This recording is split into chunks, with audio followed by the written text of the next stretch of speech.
सबसे पहले तो स्टडी फॉर सिविल सर्विस का मैं शुक्रिया अदा करना चाहूँगा, बहुत बहुत धन्यवाद, जिसके कारण मैं आज इस एग्ज़ाम खंड शिक्षा अधिकारी के एग्ज़ाम को पास किया और फाइनल तक यहाँ पहुँचा। इसमें बहुत बड़ा योगदान स्टडी फॉर सिविल सर्विस का है। इसमें ख़ास तौर पर Monu sir, Arya ma'am, Ajit Singh sir और ओम सर, इन लोगों ने बहुत ही अच्छा प्रयास किया आंसर राइटिंग प्रोग्राम में और हर संभव मदद की और मार्गदर्शन किया, वरना ऐसा ना हो पाता जैसा आज मैं फील कर रहा हूँ। देखिए, सफलता और असफलता तो एक अलग चीज़ है।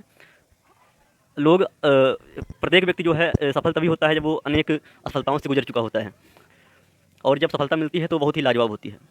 इसीलिए असफलताओं से घबराना नहीं चाहिए और निरंतर अभ्यास करते रहना चाहिए, यही सफलता की कुंजी है। अब यहाँ एग्ज़ाम स्ट्रेटजी की बात अगर करें तो मुझे नहीं लगता कि सिविल सेवा की तैयारी करने वाला कोई युवक नहीं जानता होगा कि कौन कौन सी किताबें पढ़नी चाहिए। सभी को पता है कि भूगोल के लिए क्या पढ़ना चाहिए और राजनीति शास्त्र के लिए क्या पढ़ना चाहिए या अर्थशास्त्र के लिए क्या पढ़ें, करंट के लिए कौन सी मैगजीन पढ़ें, सब कुछ मालूम है सभी को। लेकिन बात यह है कि सफल कैसे हुआ जाए, क्या रणनीति अपनाई जाए कि जल्दी सफल हुआ जाए।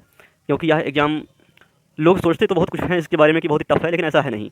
बस रणनीति बनानी पड़ती है हर चीज़ के लिए और वो संभव हो जाता है।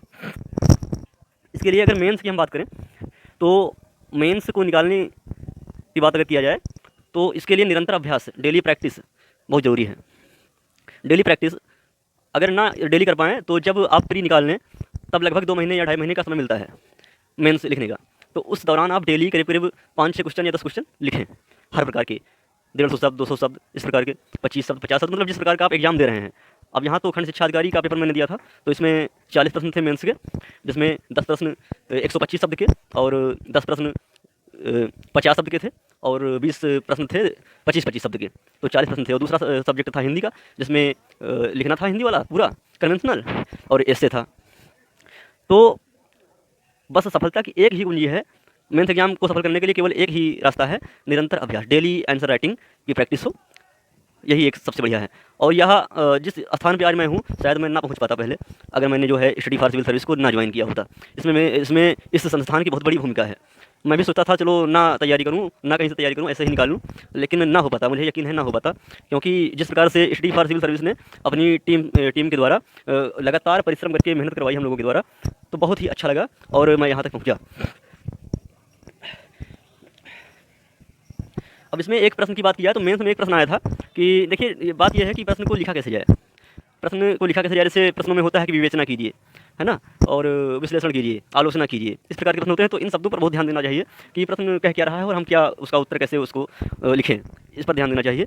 और निरंतर अभ्यास तो हम फिर बार बार कह रहे हैं कि निरंतर अभ्यास बहुत ही बड़ी चीज़ है, वरना आप लिख नहीं पाएंगे, वहाँ मेंस में इतने शब्द नहीं हो पाएंगे।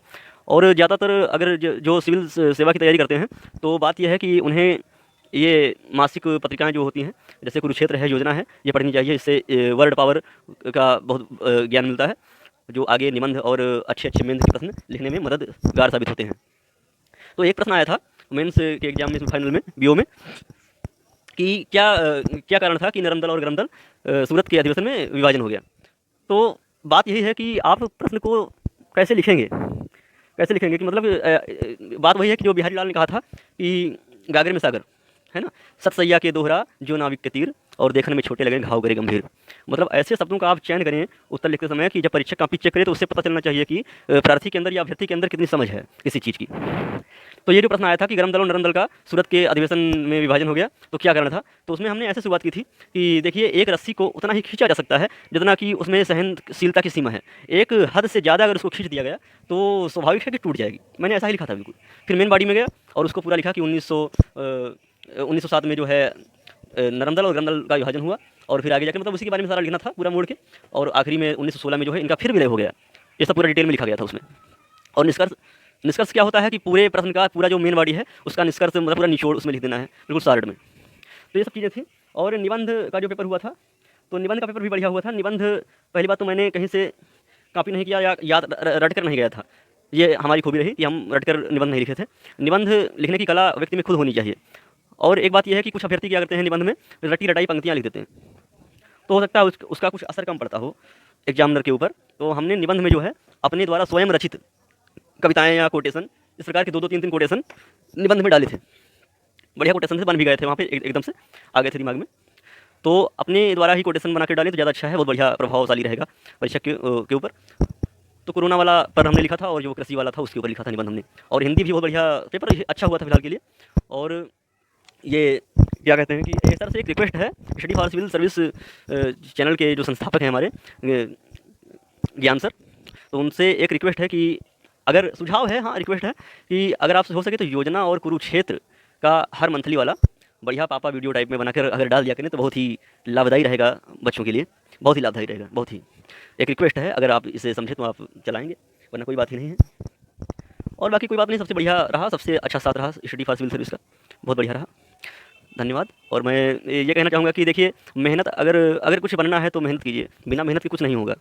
और जब तक सफल ना हो जाइए तब तक लगे रहिए, क्योंकि जब आप किसी मंजिल को पाने के लिए निकल चुके हैं तो बीच रास्ते से लौटना नहीं चाहिए, फिर वो बेकार हो जाता है। क्योंकि आपने क्यों मेहनत शुरू की थी, आपने क्या सोच करके मेहनत शुरू की थी, ये थोड़ा विचार कीजिए। जब आपको लौटना ही था रास्ते से तो आप क्यों उस रास्ते पर चले थे। खैर वो एक अलग बात है कि किसी की किस्मत साथ ना दे, लेकिन एक बात हमेशा याद रखिए, भाग्य से ज़्यादा बलशाली कर्म होता है। हमेशा भाग्य के सहारे ही नहीं बैठना चाहिए। हमें भी लगता था कि मैं नया हूँ, काफ़ी डर लग रहा था जब ये पहली बार ये हमने खंड शिक्षा अधिकारी का मेंस लिखा, काफ़ी डर लग रहा था हमको। और रिजल्ट आने के 2 दिन 3 दिन पहले ही पता चल रहा था कि रिजल्ट आने वाला है, रिजल्ट आने वाला है, तो मेरी तो हालत बिल्कुल पतली हो गई थी। लेकिन डर बहुत लग रहा था, लेकिन ये आत्मविश्वास, प्रबल आत्मविश्वास था हमको कि मेरा हो जाना चाहिए, ये आत्मविश्वास था, लेकिन डर लग रहा था अंदर से। तो एक रिक्वेस्ट है कि मन से पढ़ें। और यूट्यूब एक ऐसा महासागर हो गया है कि जैसे महासागर कैसे बनता है, बहुत सारी नदियों के मिलने से एक बहुत बड़ा महासागर बनता है। मतलब जैसे एक एक बूंद से घड़ा भरता है, वही समझ लीजिए आप कि बहुत सारी नदियों के मिलने से एक महासागर बनता है। तो यूट्यूब चैनल एक ऐसा शिक्षा का हब बन चुका है कि यहाँ पर आप लोगों को बिना, मुफ्त भी है और पेड भी है, दोनों है। ऐसे ऐसे टीचर उपलब्ध हैं, शायद अगर ये यूट्यूब ना होता या ऑनलाइन चैनल ना चल रहे होते तो ना संभव हो पाता। जो व्यक्ति 1 लाख 1.5 लाख या 50,000 में जाकर के दिल्ली के मुखर्जी नगर या इलाहाबाद में तैयारी करते हैं, उनसे पूछिए क्या हाल है। और यहाँ तो सब कुछ भंडारा खुला हुआ है, बहुत बढ़िया बढ़िया टीचर उपलब्ध हैं। बस आपको अर्जन करना है, पढ़ाई का, विद्या का अर्जन करना है। कैसे करते हैं ये आपके ऊपर निर्भर है। बस एक आखिरी बात यही है कि आप लोग तैयारी करें तो मन लगा कर करें, वरना ना करें।